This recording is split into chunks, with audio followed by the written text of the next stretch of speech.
As President Biden announced last evening, the Department of Defense will undertake an emergency mission to establish a temporary pier in Gaza, working alongside like-minded countries and partners. Now, I'll provide an overview of the concept, and then we'll be happy to take your questions. Now, to carry out this mission, the department is moving quickly to deploy its joint logistics over-the-shore capability to provide the expeditionary pier to enable the delivery of humanitarian assistance to Gaza.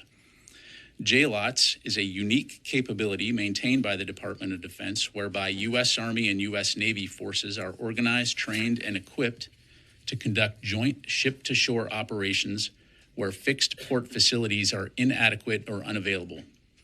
Simply put, they'll establish a temporary offshore maritime pier that allows for shipping vessels to transfer cargo to smaller vessels to transport and offload cargo to a temporary causeway for the delivery of humanitarian aid to Gaza.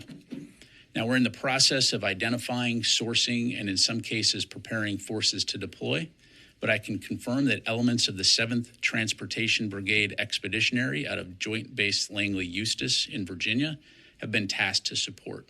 Importantly, there will be no U.S. forces on the ground in Gaza. The DOD maintains the ability to provide unique capabilities from offshore without a U.S. military presence within Gaza. We're coordinating with other nations to assist with operating the causeway and distributing aid into Gaza. The concept that is being planned involves the presence of U.S. military personnel on military vessels offshore, but does not require U.S. military personnel to go ashore. In terms of security on the ground, we're continuing to plan and coordinate with partners in the region. And as for aid distribution, we'll have more details in the future, but we are coordinating with ally and partner nations, the UN, and humanitarian NGOs on the way ahead for distribution of assistance into Gaza.